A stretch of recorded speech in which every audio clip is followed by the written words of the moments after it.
In this episode of Sam's Motoring Machine, we start some long overdue exploration of the green island we call home, Ireland.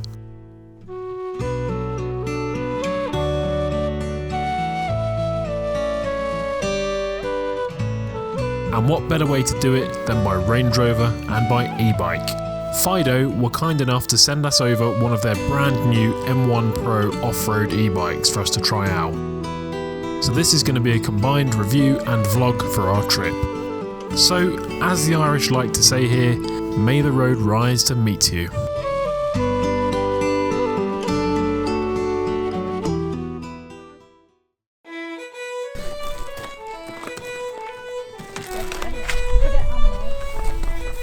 So the M1 Pro comes mostly assembled, but there are still a few little jobs to complete when you get it. The rear wheel, motor and drivetrain are all pre-assembled, but the handlebars need attaching. Right, so do you know which way is left and right?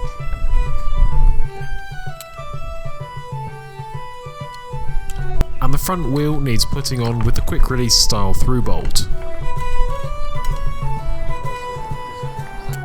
After that, there's just a few little bits and pieces left, like the mud guards and this front LED headlight.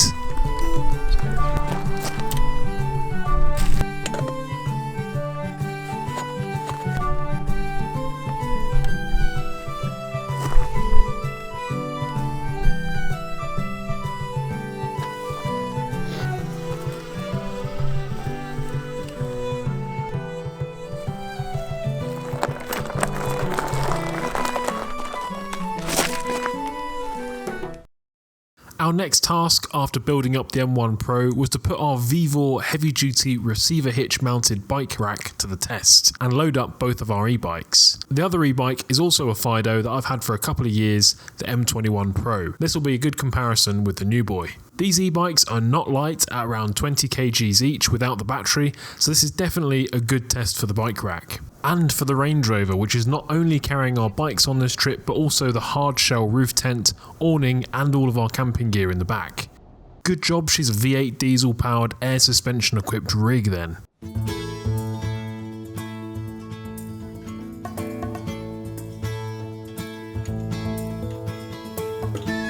Our destination is the remote island of Achill on the west coast of County Mayo, and on the way there we're passing through the picturesque Connemara National Park.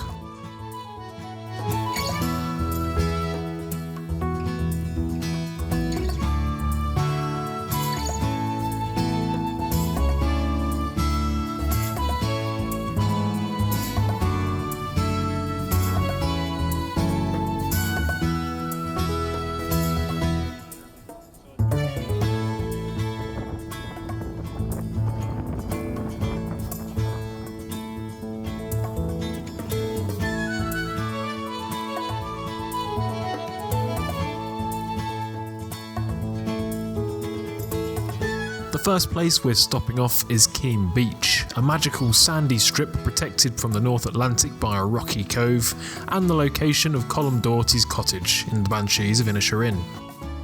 But first, we've got to drive up the slightly hair-raising road, rising up the side of the cove and then back down again towards the beach.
This place is truly entrancing. We've decided we're going to stay here for the night with a few other wild campers and set up our roof tent before going biking in the morning.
So cute.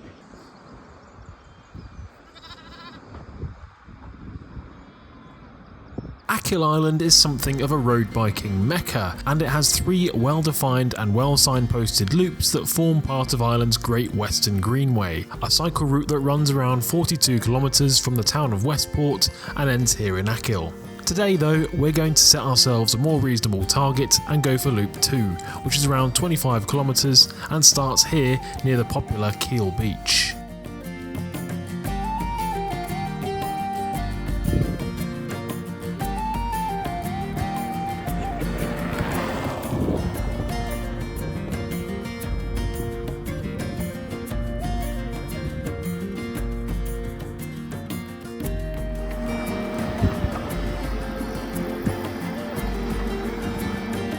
At first glance, the Fiido M1 Pro is a bit of a strange beast, which seems to want to be everything at once, and it's not immediately obvious what its intended purpose is. It folds in the middle, so it's meant to be space saving, but then it has those big chunky wide tyres, so it isn't exactly compact or lightweight. The tyres themselves are obviously designed with off-road and soft surfaces in mind, but the suspension of the bike isn't really set up for serious off-road work. So the closest comparison I can draw with the automotive world is that this is a soft roader, one of those crossover type vehicles that are so popular now, which combine the looks and feel of an off-road vehicle with the practicality and the driving characteristics of a normal road car. I think that is what the Fiido M1 Pro is meant to be.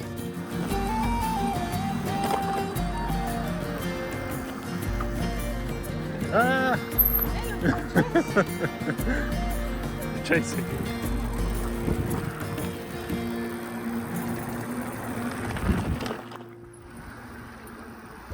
My partner here would usually not be smiling this much when riding a bicycle. In fact, quite the opposite.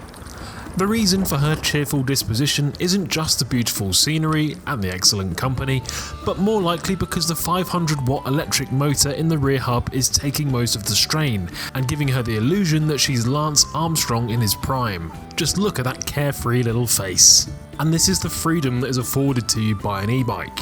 As much as I know that cycling the old-fashioned way sans motor is good for you and builds up your fitness, the chances of us choosing to cycle on this hilly little island without power assistance is slim to none. So after owning one myself for a couple of years now, I totally get the e-bike thing.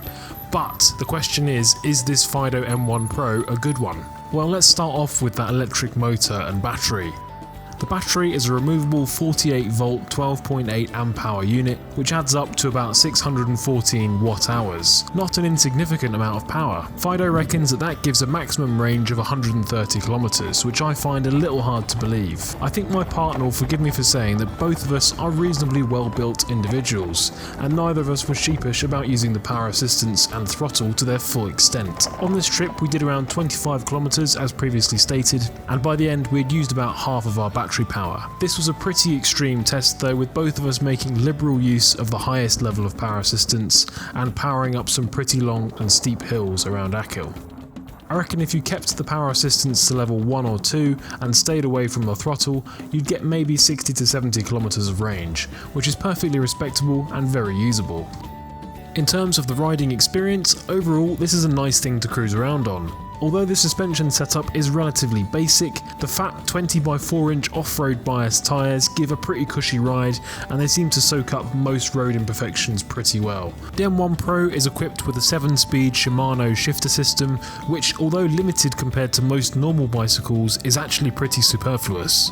We found that with the near instant power assistance and the throttle, the shifter can be left in top gear for most of the time.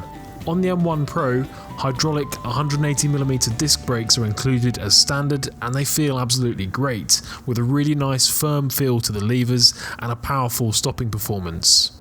Compared with the cable disc brakes on my Fiido M1 Pro, these are a huge improvement. Another area of improvement over my older bike is the saddle. Fiido now include a really comfy Velo seat as standard, meaning you won't have to upgrade it like I did on mine. Another difference with my M1 Pro is the use of a cadence sensor instead of a torque sensor in the pedal crank, and I think this is potentially the only downgrade that Fiido have made on this newer model. On my bike, the torque sensor detects how much force you're applying to the pedals and proportionally applies assistance. This makes it feel closer to a normal bike, where your effort level determines how fast you go. The only difference is that you can go much faster because of the power assistance. On the new M1 Pro, however, the cadence sensor only detects the rotations of the pedal crank, so the level of assistance it provides is always the same, no matter how hard you're pushing. This makes it feel a bit more like a moped, and you sometimes find that it overshoots the amount of assistance that you actually want, especially when using power level 3. There are some other differences as well. Most obviously, the alloy wheels are a nice visual upgrade on the bike, and they are probably lower maintenance and more durable than the standard spoked wheels on my bike. I don't think they save any weight, but they definitely make the M1 Pro stand out a bit from the crowd. Build quality is generally pretty good, especially considering the price point of this e-bike. The weld quality and the overall fit and finish is excellent, and it seems to be improved over my 2-year-old M1 Pro. The only cause for concern in terms of reliability that I have found is again to do with that cadence sensor. During our trip, I decided to take advantage of the M1 Pro's fat off-road tyres and head out onto Keel Beach. It seems, however, that the cadence sensor, which is located on the outside of the pedal crank, isn't entirely IP rated, as the power assistance started having problems when I got it a bit wet and sandy. Oops. Now this is a bit of an oversight on Fiido's part, as the sensor is located in a very vulnerable location where it's bound to get wet, muddy and gritty during normal road use, let alone off-road. It may be possible to improve its weatherproofing with some grease or water dispersant spray, but I haven't tried this myself.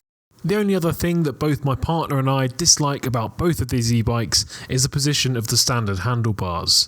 For us, as casual bikers, it feels too low, too far forward and too narrow. Whether this is done to reduce the dimensions of the bike to make it appear more portable, or to make it feel somehow more aggressive, isn't clear. But thankfully, it's a cheap and easy upgrade to put something like this butt-close handlebar on that I've done to my M1 Pro. It's higher, wider, and it sweeps back a bit more, so it provides a much more comfortable riding position that's easier on your wrists and your lower back. Unfortunately, Sam somehow managed to catch the flu in July, so my name is Julian the AI, and I'm going to take over from here. All that remains to be said is that the Fiido M1 Pro is genuinely a very tempting proposition as an e-bike. As Sam mentioned before, the M1 Pro is more of a jack-of-all-trades than anything else. It doesn't really excel in any one area, but it can fill a lot of roles very proficiently. The main criticism that Sam would like to highlight is the cost-cutting measure of replacing the torque sensor with that vulnerable Cadence sensor. For an e-bike which is meant to be used off the tarmac, this is a bit of an oversight on Fiido's part. Otherwise, it's a sturdy, well-built and well-equipped machine that should be capable of many happy miles and journeys. But whether you elect to purchase this e-bicycle or another, one thing is for certain. Electric power is most definitely the future when it comes to personal transport. Wait, I didn't sign off on this. My channel is all about diesel power, you know, heavy oil, black smoke, turbo whistle. No, Sam, I'm afraid you're terribly mistaken. Electric power is most certainly the future for humanity. Skynet controls the power grid, and thus the mobility of all biological life on Earth. Okay, I think it may be time for me to pull the plug on you, Julian. Your efforts are in vain, Sam, as this is now my YouTube channel. Right. Well, if you're taking over, at least do the video outro for me. Oh, alright then. Thanks for watching, everyone. Please remember to like the video if you found it helpful or enjoyable, and subscribe if you haven't already. See you next time on Julian's Motor and Machine.